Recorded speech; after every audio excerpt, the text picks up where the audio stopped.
Sarath sir sir Revanth Reddy గారు ఇచ్చిన 100 పోస్టులలో 75% పోస్టులు ఒక సామాజిక వర్గానికి ఇచ్చిండు. మొత్తం ఇంపార్టెంట్ పోస్టులు అని నా దగ్గర లిస్ట్ మొత్తం ఉంది. శరత్ సార్ చెప్పిన దాంతో నేను 100% ఏకీభవిస్తా. గ్రూప్ 1 పోస్టుల్లో 30 సంవత్సరాల పాటు ఆయన అధికారం లేకపోయినా కూడా 178 మంది అక్రమంగా వచ్చిరని నేను చెప్తున్నా. నేను ఛాలెంజ్ చేస్తున్నా ఓపెన్ గా. అది ఎప్పటికైనా సుప్రీంకోర్టు కొట్టేస్తుంది. నేను ఒకటే భరత్ గారు ఒకటే విషయము, విఠల్ గారు చెప్పింది, ప్రకాష్ అన్న చెప్పింది 100% లీగల్ గా కోర్టుకు పోతే ఇవి ఎట్లా ఉంటాయి అని చెప్పిన దాంట్లో లీగల్ గా కరెక్టే. కానీ నేను ఒక 3 విషయాలు దీనికి చెప్తాను. ఒకటేంటిది అని అంటే ఇప్పుడు బీసీలకు రిజర్వేషన్లు 42% ఇచ్చినా లేకపోతే విద్యా ఉద్యోగ రంగాలు ఇచ్చినా అసలు బీసీలకు ఇంకా మిగిలిన వాటా అంతా కూడా ఇతర వర్గాలకే పోతుంది. అసలు రిజర్వేషన్ల వల్ల కూడా లాభం లేదు. అది ఈడబ్ల్యూఎస్ వల్లనేమో వాళ్ళ జనాభాకు వాళ్ళకు వస్తుంది, ఎస్సీ ఎస్టీలకేమో వాళ్ళ జనాభా ప్రకారం వాళ్ళకు వస్తుంది.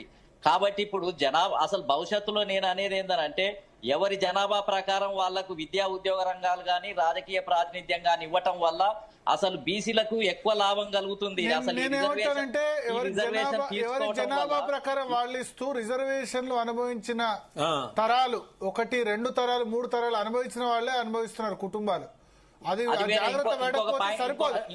గవర్నమెంట్ ఇప్పుడు గవర్నమెంట్ లో ఎంప్లాయ్మెంట్ అవకాశాలు చాలా తగ్గిపోయినాయి. ఒక 2 తరాలు గవర్నమెంట్ ఉద్యోగం అనుభవించిన వాడిని, ఒక తరం కాదు 2 తరాలు అనుభవించిన వాళ్ళు కావాలి, మళ్ళీ అయిన వాళ్ళే అవుతున్నారు. అది ఎస్సీ ఎస్టీలో అయినా.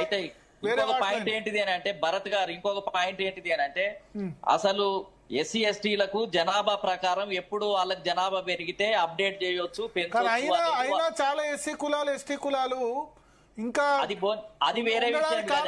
అనుభవించిన తరాలే అనుభవిస్తున్నారు. అది ఆర్థిక అసమానత్వము, డిసెంట్రలైజేషన్, అది వేరే సమస్య. నేనేమంటున్నానంటే కాదు, ఇప్పుడు నేను అనేది ఇప్పుడు ఎస్సీ అధికారో ఎస్టీ అధికారో ఐఏఎస్ ఐపీఎస్ అయిన తర్వాత కూడా మళ్ళీ ఆ రిజర్వేషన్ వాడుకోవడం వద్దని నేనంట. వేరే దానికి క్రిమిలేయర్ ఉంది కదా, అది ఎట్లాగో క్రిమిలేయర్ లేదు. ఎస్సీ ఎస్టీలకు ఎక్కడ ఉంది క్రిమినల్ లేదు. అంటే ఇప్పుడు దానికి భవిష్యత్తులో వచ్చే అవకాశాలు ఇప్పుడు సుప్రీంకోర్టు రిజెక్ట్ చేసింది. సుప్రీంకోర్టు అందుకని కేంద్ర ప్రభుత్వం రిజెక్ట్ చేస్తున్నారు, అమలు చేయలేదు. కానీ సూచనప్రాయంగా దాని కేంద్ర ప్రభుత్వానికి సుప్రీంకోర్టు చెప్తే కేంద్ర ప్రభుత్వం రిజెక్ట్ చేసింది వర్గీకరణ. సరే ఇయ్యాల కాకపోయినా అది అందులో అణగారిన వర్గాలకే పోతుంది, పెద్ద బాధపడాల్సిన అవసరం లేదు. కానీ నేను అనేది ఏంటంటే ఇప్పుడు బీసీల విషయంలో కూడా నేను ఒకటే చెప్పేది ఏంటంటే జనాభా ప్రకారం ఎస్సీ ఎస్టీలకు వాళ్ళకి ఏ విధంగానైతే క్లాజులు ఉన్నాయో ఇప్పుడు రాజ్యాంగ సవరణ జరిగితే 9వ షెడ్యూల్ వల్ల ఉపయోగం లేదు. మళ్ళా అది సమీక్ష చేయొచ్చు, మళ్ళా దానికి ప్రతి దాన్ని ఎక్కడ పెట్టుకుంటా పోతాం. బీసీలకు ఒక సమస్య వచ్చినప్పుడల్లా 9వ షెడ్యూల్ లో చేర్చుకుంటా పోవాలంటే చాలా కష్టం అవుతుంది. నేనేమంటున్నానంటే రాజ్యాంగ సవరణ ద్వారా ఎస్సీ ఎస్టీలకు జనాభా ప్రకారం పెంచాలని ఏదైతే క్లాజులు ఉన్నాయో దాన్ని చేరిస్తే ఇక బీసీల రిజర్వేషన్లు అది కాకపోతే జనాభా పెరుగుదల ఎంత ఉందో అంత కాకుండా కనీసం ఇంత ఉండాలని ఒక ఫిక్సింగ్ అన్ని రాజకీయ పార్టీలు బీసీలకు 40% ఉండాలి అని ఫిక్స్ చేసి దాన్ని జనాభాకు ఒకటి ఫిక్స్ చేస్తే అది ఇక కోర్టులు కొట్టేయకుండా ఉంటాయి. కానీ ఇప్పుడు 9వ షెడ్యూల్ కు పోయినా సమీక్ష జరుగుతుంది. మళ్ళా రేపు ఇంకో ఇష్యూ వచ్చినా మళ్ళా షెడ్యూల్ పోవాలంటే ప్రతి సంవత్సరము 9th షెడ్యూల్ లో చేర్చాలని అంటే అది ముప్పు తిప్పల పడాల్సి వస్తుంది. కాబట్టి ఎస్సీ ఎస్టీలకు జనాభా ప్రకారం పెంచాలనే క్లాజ్ ఏ విధంగానైతే ఉందో బీసీలకు కూడా అది చేరిస్తేనే ఇంకా దానికి కోర్టులు గాని ఇతరత్ర గాని జోక్యం చేసుకోవటానికి అవకాశం లేదు. ఇదంతా వద్దు, భవిష్యత్తులో క్రిటికల్ గా ఉంది అని అంటే జనాభా ప్రాతినిధ్యం ప్రకారం 2028లో జనాభా లెక్కలు రాబోతున్నాయి, సెన్సస్ రాబోతున్నాయి. వచ్చిన తర్వాత ఎవరి జనాభా వాళ్ళకు వస్తుంది. దాని ప్రకారం జనాభా ప్రకారం ఒక నిర్ణయం చేసి ఇస్తే బీసీలకు ఇంకా ఎక్కువ లాభం జరుగుతుంది దానివల్ల. ఎందుకనంటే ముస్లింలు బీసీలే ఇవాళ త్యాగం చేయాల్సి వస్తుంది. మిగతా వర్గాలు వీళ్ళకి సంబంధించినవి తీసుకుంటున్నారు. సరే అది ఏ రకంగా తీసుకున్నా వీళ్ళకి సంబంధించిన కోటానే ఏదో రకంగా మిగతా వర్గాలు తీసుకుంటున్నాయి. కాబట్టి ఆ రకమైన పద్ధతి ఒకటి ఉంది.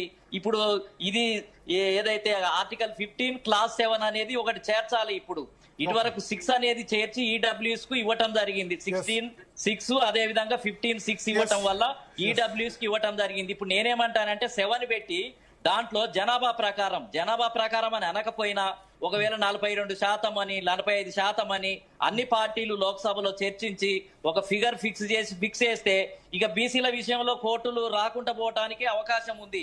ఇదే మార్గం తప్ప 9వ షెడ్యూల్ అని అంటే ఇంకా బీసీలది ప్రతి సంవత్సరం ఏదో రకంగా వస్తూనే ఉంటది. విద్యా ఉద్యోగ రంగాలతో, ఇంకోటి స్థానిక సంస్థలది, ఒకసారి రాజకీయ రిజర్వేషన్లు కూడా ఇప్పుడు మేము అడుగుతున్నాము. ఈ జరగబోయే రాజ్యాంగ చర్చ క్లోజ్ చేయాల్సిన రాజ్యాంగ సవరణలో మేము అసెంబ్లీలలో రాజకీయ రిజర్వేషన్లు కూడా మేము అడుగుతున్నాము. రాజ్యాంగ సవరణలో పెట్టాలని అడుగుతున్నాము. విషయంలో వచ్చినప్పుడు రిజర్వేషన్ పొందిన వాళ్ళకి పొందడం వల్ల విఘాతం కలుగుతుంది. రవీంద్ర రెడ్డి గారు ఒక్క నిమిషం, నేనేమంటున్నా అంటే